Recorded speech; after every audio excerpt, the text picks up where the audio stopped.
វិលមកជួបគ្នាសារជាថ្មីជាមួយនឹង Channel YouTube Go Official បាទថ្ងៃនេះគឺខ្ញុំបានមានរឿងនិទានថ្មីមួយទៀតហើយដើម្បីមកអានជូនប្រិយមិត្តទាំងអស់គ្នាស្ដាប់បាទតែរឿងនោះមានចំណងជើងថារឿងស្រីកង្កោកមាសបាទដើម្បីកុំឲ្យខាតពេលយូរយើងទៅធ្វើការតាមដាននៅខ្សែរឿងនោះទាំងអស់គ្នាតាមឡែកមានបុរសម្នាក់បានទទួលបណ្ដាំពីឪពុកប្រដៅថាកុំឲ្យយកស្រីប្តីលេងនិងស្រីសៅកែឲ្យយកតែស្រីក្រមុំព្រហ្មចារីនិងមេម៉ាយប្តីស្លាប់ធ្វើជាប្រពន្ធហើយកុំឲ្យយកក្លើនិងមនុស្សគ្រូ3យកមកធ្វើជាមិត្តតែមិនដូច្នេះបុរសនោះបានយកស្រីទាំង4នាក់ដែលឪពុកបានផ្ដាំនោះមកធ្វើជាប្រពន្ធនិងយកគ្រូ3ជាក្លើដើម្បីសាកល្បងមើលថ្ងៃមួយកង្កោកមាសរបស់ស្ដេចទៅរកស៊ីក្បែរផ្ទះបរោះនោះហើយបរោះនោះគិតពិសោធន៍មើលក៏ចាប់កង្កោក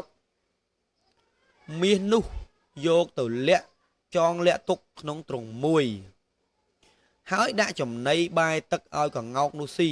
រួចបរោះយកមន់គោកមួយទៅកាប់ធ្វើម្ហូបបរិភោគ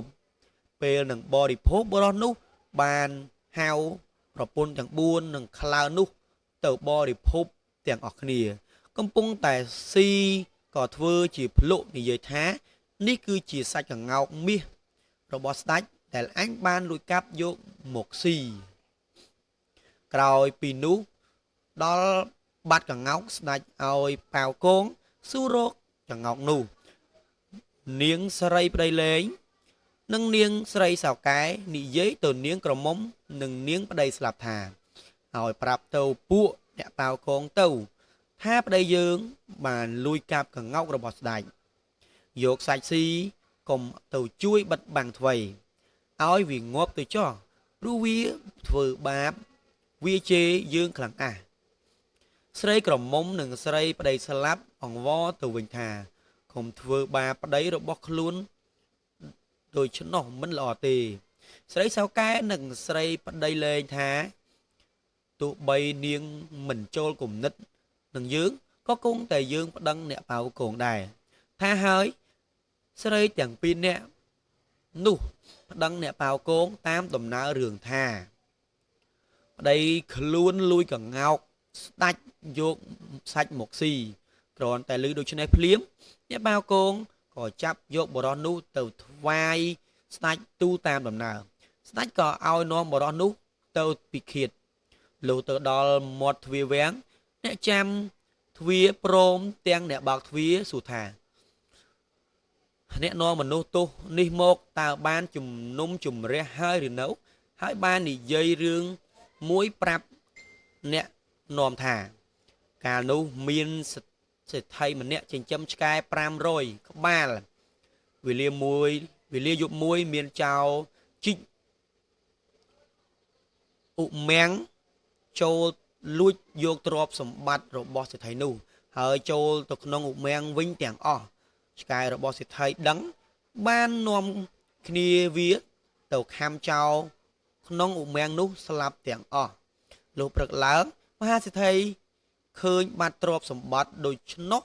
នឹកខឹងនឹងឆ្កែថាមិនចេះចាំរបស់ក៏ឲ្យគេសម្លាប់ឆ្កែទាំងនោះចោលអស់ទៅលុះធំអាសោចខ្មោចចោលឡើងទៅមើលឃើញចោលស្លាប់ដូច្នេះក៏នឹកស្ដាយក្រោយណាអ្នកចាំទ្វារនិងអ្នកពិឃាតកំពុងតែនិយាយឃើញបំរើស្ដេចដែលទ្រង់ព្រះរាជបញ្ជាឲ្យទៅយកបរោះនោះមកជំនុំជម្រះវិញលុះស្ដេចសួរបរោះនោះពីរឿងសម្លាប់កង្កោកមាសបរោះក្រាបទូលថាកង្កោកនោះទូលព្រះបង្គំមិនបានសម្លាប់ទេគឺបានទុកនៅកន្លែងមួយដោយល្អឯសត្វដែលទូលព្រះបង្គំជាខ្ញុំសម្លាប់ទទួលព្រះរាជទាននោះគឺមន់គោកទេស្ដេចទ្រង់ឲ្យទៅយកកង្កោកនោះមកវិញហើយទ្រង់លើកលែងទោសបរោះនោះទៅឯស្រីទាំង2នាក់ដែលប្តឹងពីបរោះថាបរោះជាប្តីថាសម្លាប់កង្កោកនោះត្រូវបរោះជាប្តីនោះលែងចោលទៅ បាទនៅក្នុងនេះ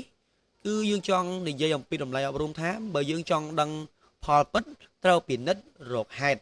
បាទអរគុណសម្រាប់ការតាមដាននៅវីដេអូនេះតាំងពីដើមរហូតដល់ចប់កុំភ្លេចជួយចុច Subscribe និងដាក់រូបកណ្ដឹងម្នាក់មួយផងដើម្បីទទួលបាននៅវីដេអូអានរឿងនិទានថ្មីៗជាច្រើនទៀតខណៈពេលនេះដែរខ្ញុំបាទសូមអរគុណក៏សូមគោរពលា